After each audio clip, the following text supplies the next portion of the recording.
All right, what's up, everybody? Welcome back to the NAV Lab. Today we have our guest, TJ Kern, influencer, snowboarding YouTuber, best man in my wedding. Been my best friend since probably like 13 years. It's coming up on 13, yeah. Long time. Yeah, a lot of good times. What does TJ have to do with real estate? And I've got an answer for you.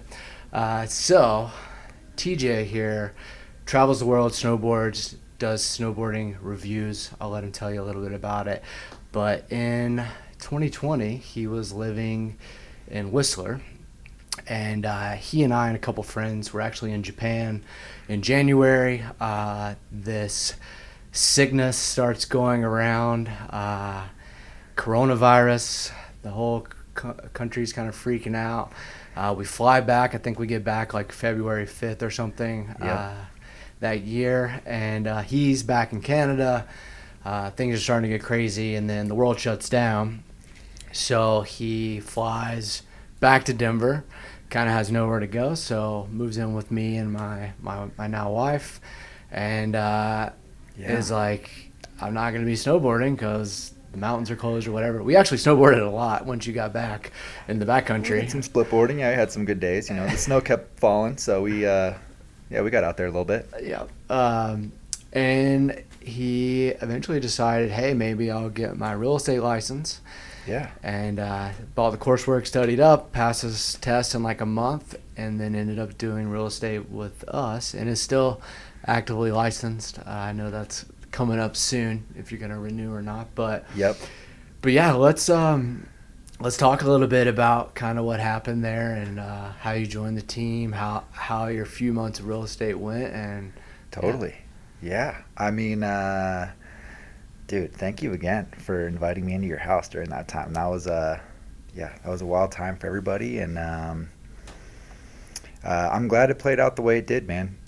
So I had, like Bo had mentioned, I've known Bo for many years. I've kind of seen his progression through real estate and coming up here at NAV, and have always been interested in it, seen him have a lot of success and learned a lot about it kind of through him and our mutual friends. So that just seemed like a good opportunity to, properly learn about it and get involved in everything that's going on. So, took a few months to study, get licensed and all that, and then started doing real estate in July 2020, I believe, was when that all started going down. So, Bo was my mentor during that time. So, learned everything I know from this guy. Learn from the best. Yep, that's right. Legitimately, though, these guys, they're doing big things here in Denver, and I feel real fortunate to be in with this crew, especially during that time. So, I mean, I don't know. Where do you think we should start, like on the real estate side of things? Yeah, so I guess once you got your license, and it was difficult to get your license even because it was hard to find like a testing facility during that time, or Right, like get your fingerprints. It was interesting because the world was kind of still shut down / coming back. We didn't really know what was going to happen. Real estate shut down there for a little while. But yeah, so let's start, like, you got your license, kind of what happened from there. Yeah, so the way it was set up at that time, I mean, do you guys get into like leads and how all that stuff works on the podcast here? Yep. Cool. So, well, I guess first, like you mentioned, I mean, it did take almost 2 months longer than I thought it would to get licensed. I studied really, really hard, and was ready to take that exam pretty quickly, as quickly as I could, and then it ended up still taking a couple months before I could actually get in and take the test. Luckily, I did pass it on my first try, so that was helpful. But basically, once that was all sorted out, at that time, NAV is a big partner with Zillow, and we were doing how would you describe the lead generation at that point? Because it's a little bit different now. Yeah, so we weren't doing Zillow Flex. We were just basically paying for a certain amount of leads a month. So when you joined and started, right, like most of us, you're not from Colorado. You do have a big network here, and I think through YouTube and snowboarding and things like that too, you have an even bigger network maybe than you realize. You didn't really use that to leverage at all, though. You didn't tell anyone that you were doing real estate. No, I think this is really the first time, like, if anyone that's, familiar with the snowboarding stuff that I do, that it's kind of out there that I actually am a licensed realtor here in Colorado. I have been this whole time. Yeah, you're gonna get so much business, dude. It's gonna be crazy. Hit me up. But yeah, so plugging into our lead system it was a little different. There was a cost involved. We had to pay for the leads that we claimed. That's right. So you had to, really kind of believe in the system, believe in yourself. I think your first client though was a friend, right? One of the first ones. So actually, yeah. So the way it works is, leads kind of come in. If you decide you want to pursue a lead, you pay per lead. So it's kind of a commitment, and it was a little stressful going into it. You're definitely committed to following all the way through once you make that decision. Yeah, and I think leads were over $1,000 a lead at the time. Yeah, I mean, you'd claim 10, 15, 20 leads, and that lead spend adds up quick. I think you did claim 20 leads. I did, actually, yeah. I committed to 20, and, with you, having my back, I thought that it would all work out, and thankfully it did. So I did get really lucky. My very first lead that I claimed, I remember it was a Thursday, and I showed them on Saturday. I showed 7 homes, and we went under contract that same weekend, and ended up closing that house. So that was a nice confidence booster to start things off, and kind of an awesome crash course into going through that process for the first time as well. And that was with the agent that cried? They didn't cry, but they basically, so I was, learning how to negotiate this process with Bo and some of the other people here at NAV. And, I wanted to do the best job I could for my client, make sure she had, was getting the best side of the deal. And the other agent was not happy about that. It was small stuff, in my opinion. We weren't talking about like tens of thousands of dollars or even thousands of dollars or anything. It was minor stuff.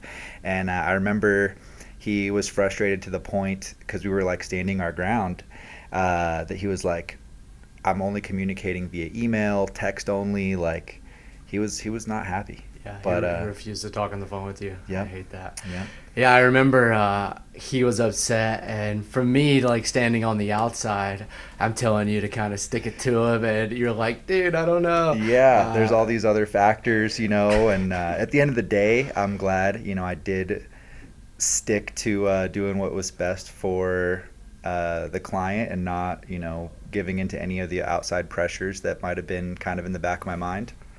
But I think that was one of the biggest lessons that I learned through that whole process, was the negotiations. And, there's a lot of people skills involved in real estate that, with the stuff I was doing before with the snowboard business, it's a little bit different. So that was great to learn. And I still think, I have a lot to learn in that and to continue.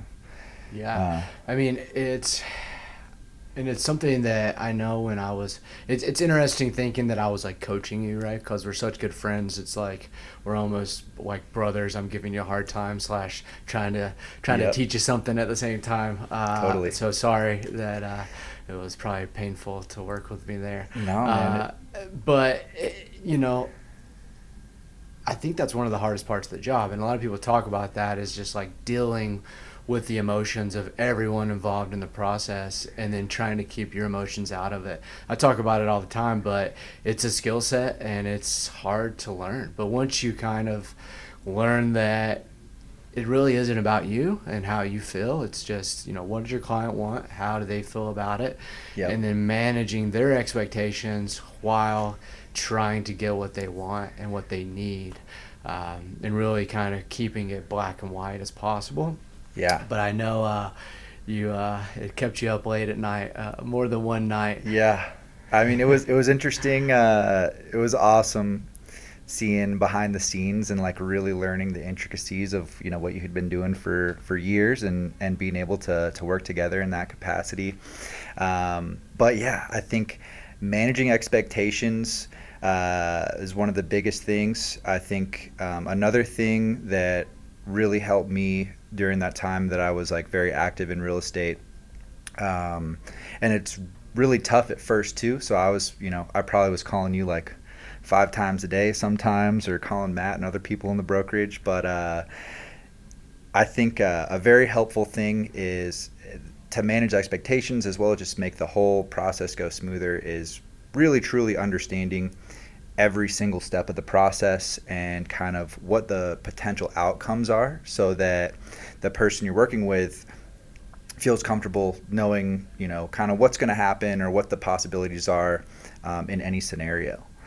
And you know, being fresh into it, that's tough. So like, you know, having you guys at my back was huge. But yeah, it really was like a crash course, you know, because there's so many different scenarios that can happen in real estate that it's impossible to study it and learn it all. You just kind of have to start doing it, and things come up, and you're really learning on the fly, which was awesome. It was a fun time.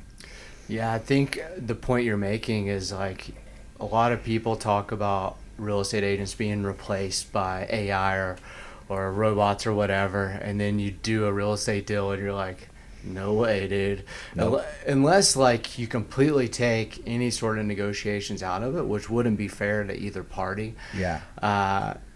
Yeah, I think our jobs are safe for a little while at least. I think so too. Yeah. I mean, you know, I guess there's some like maybe like parts of the contract, or some just kind of like monotonous stuff that's very similar each time, that could be streamlined with that kind of stuff. But yeah, there's so many intricacies. I think you're safe, dude. Yeah, cool.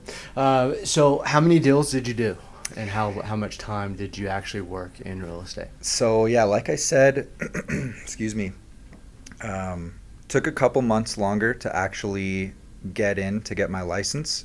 So I only was actually really active doing deals for around 2 months, maybe just over 2 months.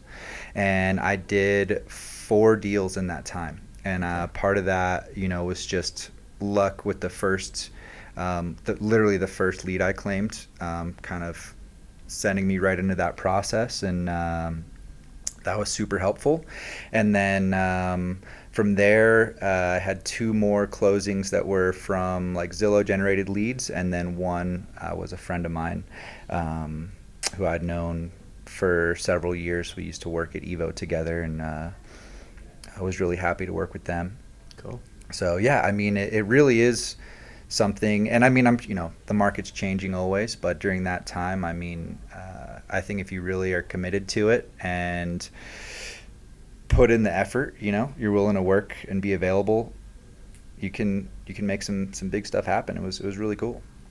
Cool. And then when did you stop? So this was like, you kind of started in July, Yeah. had some closings, and then stopped like end of September? Yeah, it was around the end of September. So, you know, it was still really uncertain times, you know, end of 2020. The ski season prior had got cut short. All the resorts closed, and we weren't really sure what was going to happen going into the following season for 2020, 2021.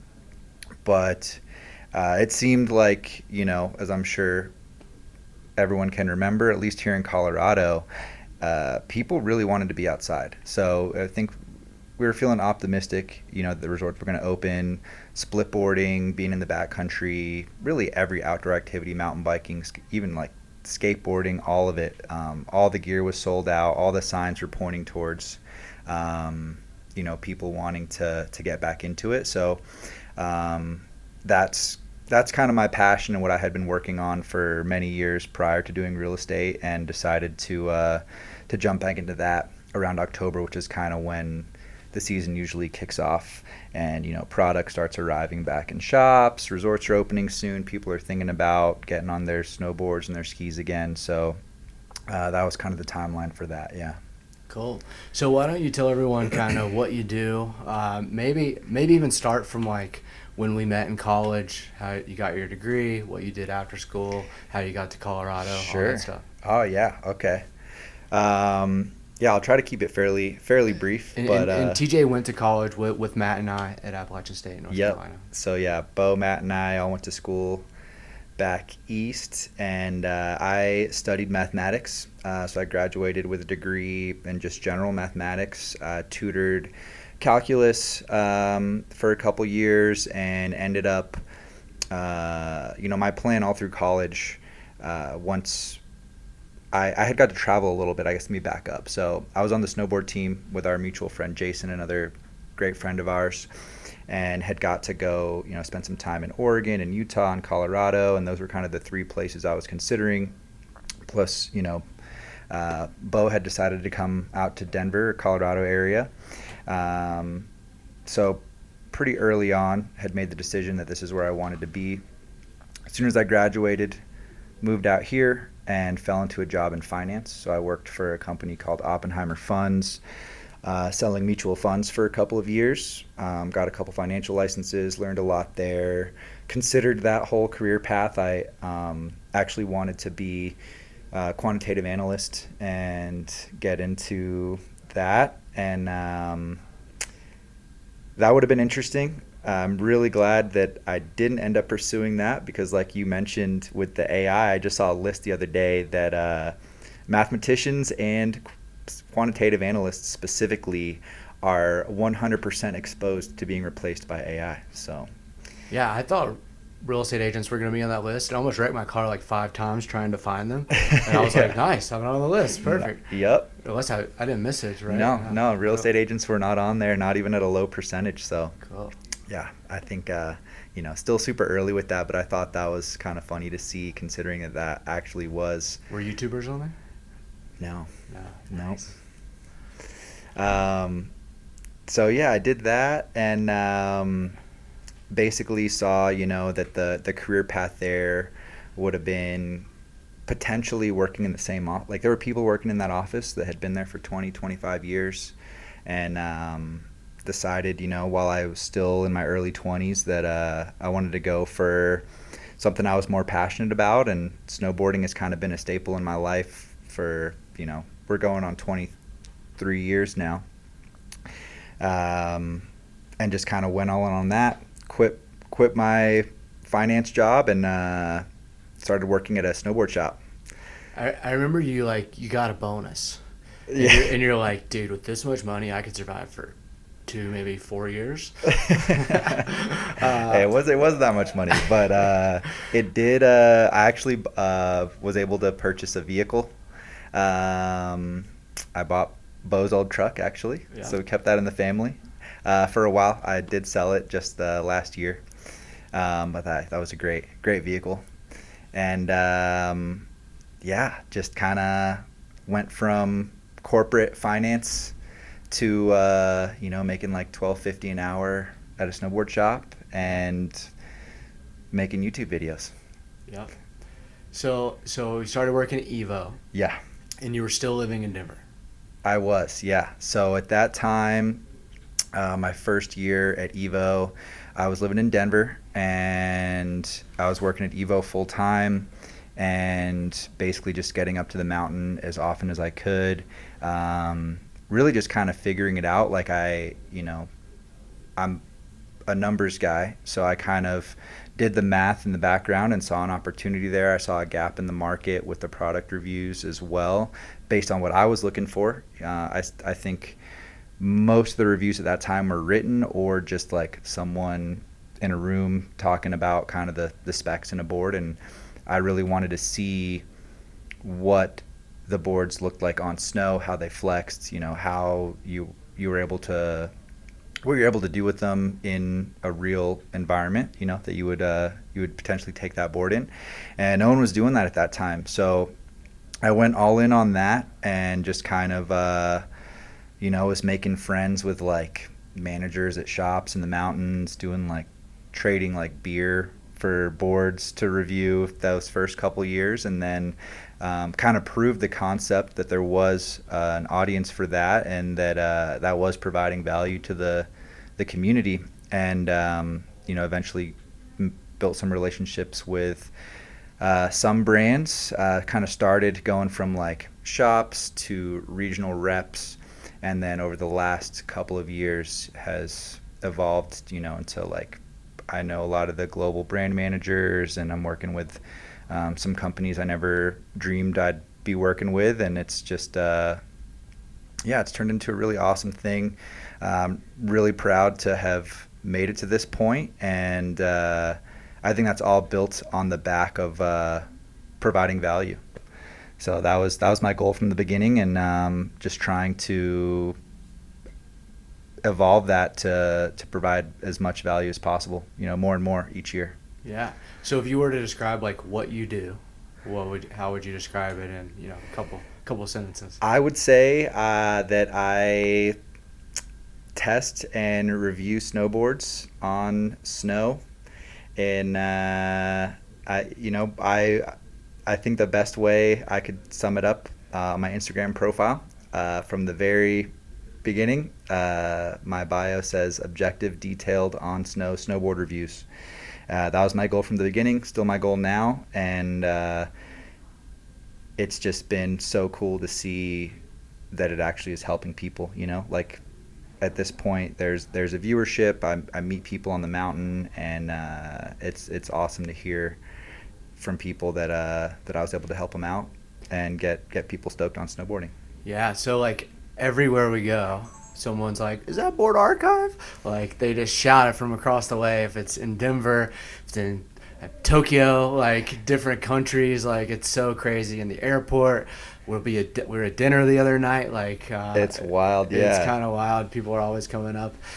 Some people recognize me from his channel, or it's like, is that Bo? And that feels pretty nice. I'm sure it feels awesome for you seeing it every day. It's I never thought that would be a thing. It still trips me out every time, but I mean, so grateful, Yeah. And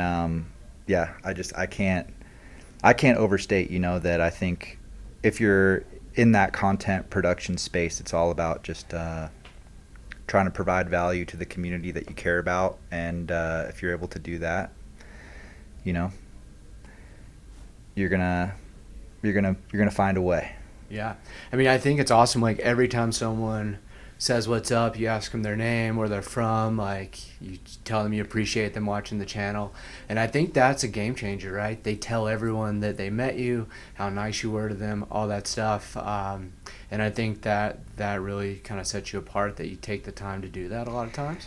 Thanks, man. Yeah. We've been about to drop in on like a huge run or something, and someone's like, "What's up, TJ?" And you're like, you'll take the time to talk to them. And I'm over there like, "Bro, do it. Let's go. Like, we're going to get snaked. Like, someone's going to go in front of us." Yeah, if it's like a POW day or something, that can be tough. But, man, I mean, how many times have you, gone to meet someone that you've, like, looked up to, or, like, been a fan of their, whether it's music or a snowboarder or whatever it is, and if you don't want to get cool guyed, right? Yeah. Like I've definitely, especially in snowboarding, I think that there is a lot of pressure to be cool in a lot of different aspects. I mean, if you're in that world, I think you know what I'm talking about, and I never want to come across that way. The way I see it, it's like, I might never see that person again, and if they took the time out of their day to like say what's up, I want to take the initiative to like start conversation and ask them questions, because I've been on the flip side too, and like when you approach someone, you don't want to feel like you're interrupting their day, or making them like, you just automatically assume they're super busy and they don't even have the time for it, and it's just I'm just grateful, dude. Yeah. Cool. I think as long as you like keep that attitude, sky's the limit. So in terms of like follower count, that sort of thing, do you know where you're at on YouTube, Instagram? Yeah. TikTok? So it's TikTok I haven't fully dove into yet. I think this upcoming season I've got a short form strategy that I'm gonna gonna use on TikTok as well as Instagram. And Instagram for me has always kind of been like a place as for like a highlight reel, you could say, where it's like, I do a lot of filming on all the boards, so just post my favorite clips, or if you have like a photo that you like, or power run or whatever, just post that up there, but not really talking or like really like providing real value on those platforms, like the short form platforms. That's kind of been just on YouTube. So I think I'm going to make a shift to do that this year. And I think it's a little bit scary to kind of make that shift and put yourself out there like that on a place where you're maybe not used to doing that, and like your people that follow you maybe aren't used to seeing that.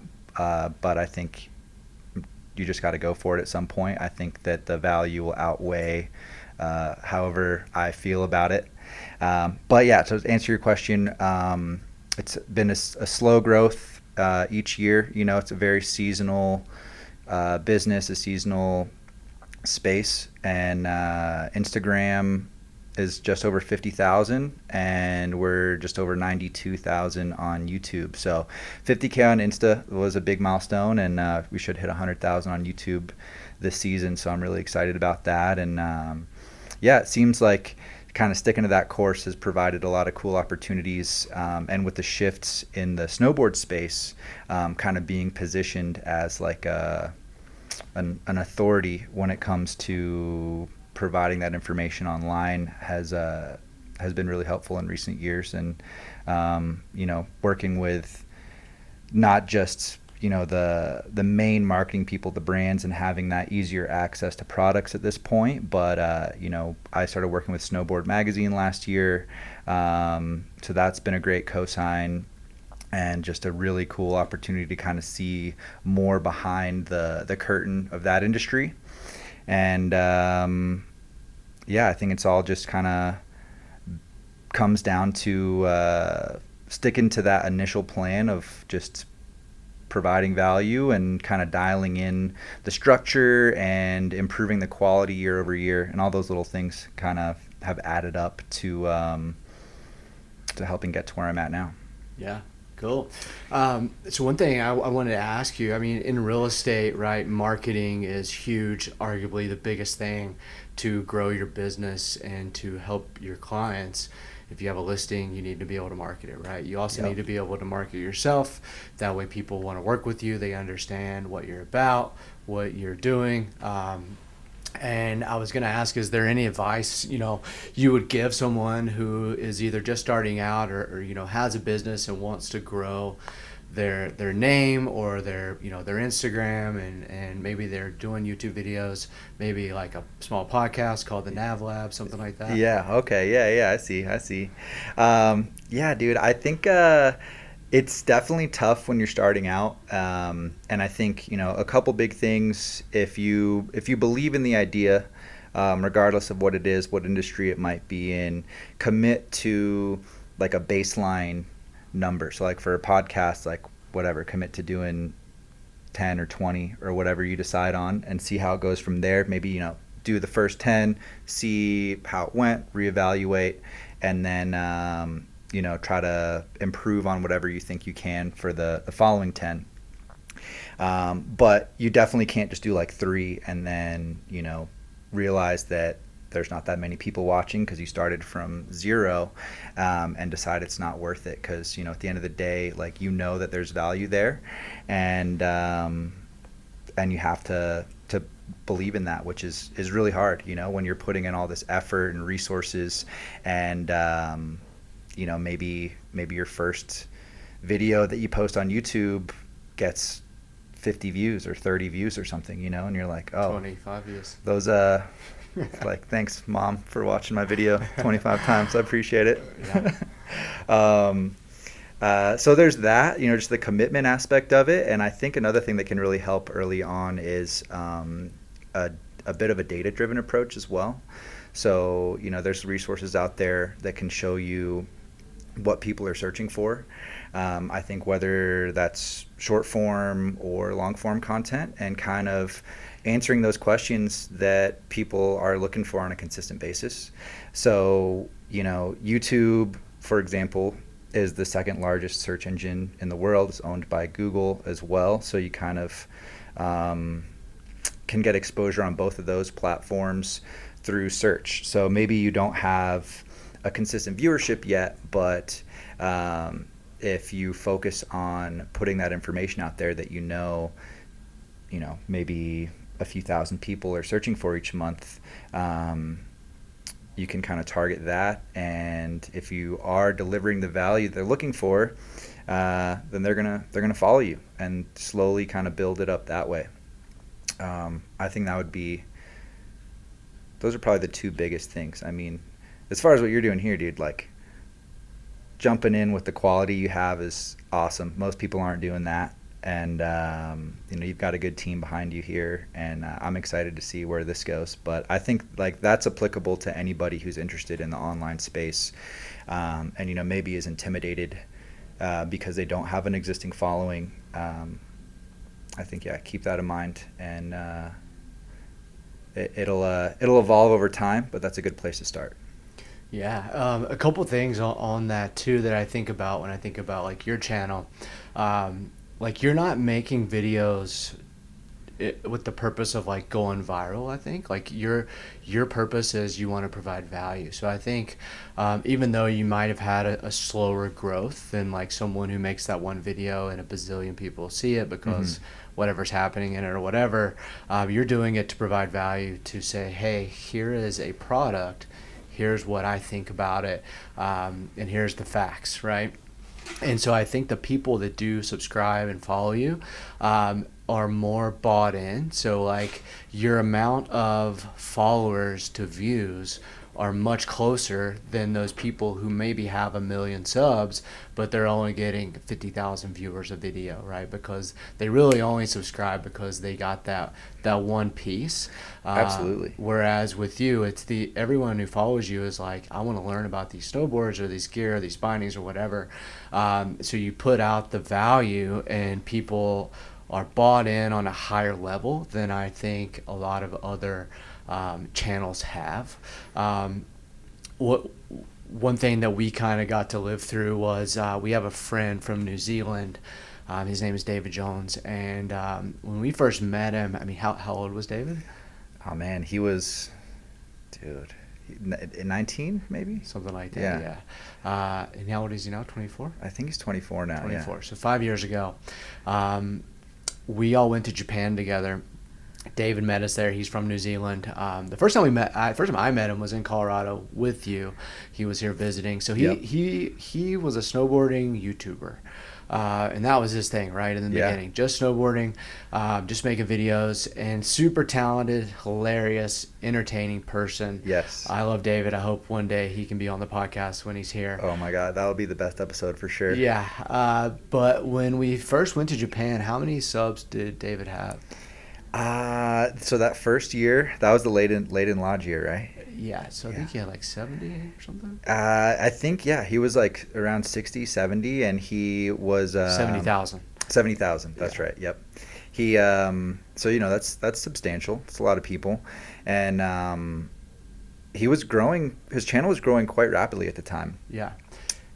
And me looking from the outside is just, you would see him, like, we'd get back from snowboarding, he'd have his footage, and he would start editing. And at like 3 a.m., you look over, and he's still just editing away. Yeah. And if you go back and look at his videos, like, you can tell that he's putting so much time, energy, and effort in every single video. Oh, yeah. Like, the most creative YouTube, like, mind-blowing, like, how cool his videos were, and just like from the second it starts to the second it ends, like one year he made like full intros for every person on the trip, and like they're their own character. They like through this like Japanese song, and we're all just like posing or like doing something. I don't know, you never know what that kid's up to. I was actually going to bring that up because I think he spent like 4 or 5 hours on that intro, which was like 45 seconds or a minute. And he's like walking around the house like, hey, like pose like this and just like let me get a picture, and no context, and then the next day he's like, by the way, like I made this, and it's just like the coolest, funniest thing. I've showed that video to so many people. But with Dave's channel, right, he's growing pretty quickly, and then he decides to make fingerboard videos. Yeah, well, I mean, he had an injury, so he couldn't snowboard because he started doing, like, he was doing daily snowboard videos. That was another, that used to be a strategy that would work. Not so much anymore, I don't think. I mean, I'm sure it still is a viable strategy, but I think that there's other avenues now. Like Gary Vee, like, you need to make a video every 10 minutes every day. Right? 70 pieces of content every day. So yeah, he got into it. He wanted to snowboard, and he still loves snowboarding. He came to Japan with us this past year. It's great to reconnect with David, but that injury forced him to make other types of content. It was a knee injury, and it happened while we were in Japan. It happened while we were in Japan. Pretty traumatic experience. Tore his ACL. Yeah. On a jump. TJ carried him off the snow like, oh man, yeah. Savior. I mean, I just heard the scream from behind me because he had the jump right after me, and like I knew immediately, like, this is bad. Like, unstrapped, ran up, got him out of the landing, and I'm glad he was all good. And it's interesting how something that, you know, can kind of seem, it like flips your whole life upside down. You know, the trajectory you were on is just, it's gone from 100 to 0 in that moment, but ended up being like a huge blessing. Yeah, in a way. Yeah. So do you want to elaborate on what he did? So he started making fingerboard videos, which who would have known that there's a massive audience online for that type of content. And I think he just, so like Bo said, David's a very creative person. He does a lot of DIY stuff. So whether that's building a DIY fingerboard park or making a fingerboard out of aluminum or, you know, cardboard or paper or whatever it is, finger snowboard, finger hoverboard, finger surfboard, all these crazy ideas. I forget which one he started with. I think it was something like just like 10 fingerboard tricks to learn or something, and that video popped and you realized there was an audience there, and then he started diving more into that space because, I mean, you know, he was kind of couched up for a while and, you know, was having fun with that at that time, and created this concept called Fingerboard Week. And I think that's one of the things that really attributes to the massive growth that he had so quickly, because he had this audience that like wanted that content, and then he'd like hype up this week where he's going to post 7 videos in a row, like for 1 week. Every video is like extremely high effort, very well thought out. You know, he's an entertainer, straight up. Like, I'll say it. David is hilarious, really fun to watch. He's a character, and incorporating all that into that Fingerboard Week, you know, he started getting like millions of views per video, and went from like 70,000 to 100,000 to 200, 300, 400, and now he's at like almost 900,000. He's going to be the first in the group of friends to hit 1 million subscribers, and it's been amazing to watch, and super happy for that kid, man. He deserves all of it.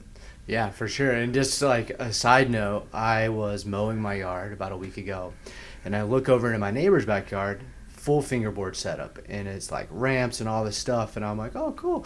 And then like the next day I see my neighbor, the dad, out on the street. He has like a 10-year-old son, and I'm like, hey, I saw your fingerboard ramps. I got a friend who's like a pretty famous fingerboarder.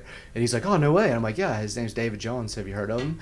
And like the dad has like a moment where he's like, no way, we're huge David Jones fans. We have his Tony Pork fingerboards. We have we watch all of his videos. Like, you're friends with him? I'm like, yeah, he was at my house like, 2 months ago. He stayed with us. And just like freaked out. Eventually I see his son a couple of days later, tell him about it. He takes me out to look at his ramps. He's got David's stickers everywhere. He's got literally a ramp that says pork on it. Like, that's so and sick. It's just like my next door neighbor is a huge fan, and it just like kind of blew my mind. So hopefully when David's here, I can get him to go say what's up. But, I'm sure he'd be down. Yeah, he's all about, being a part of everything the homies have going on. Yeah, for sure. But yeah, so I mean, I was just thinking, like, I think about you guys when I'm thinking about real estate and like growth and marketing and all that stuff. And I think David is a good example of like finding a niche. I mean, there's definitely people in the real estate industry that found a niche and really exploded. Right? There's this one Instagram account called the Broke Agent, and if you're in real estate, or if you're just someone who likes memes on the internet, like, you probably follow this account.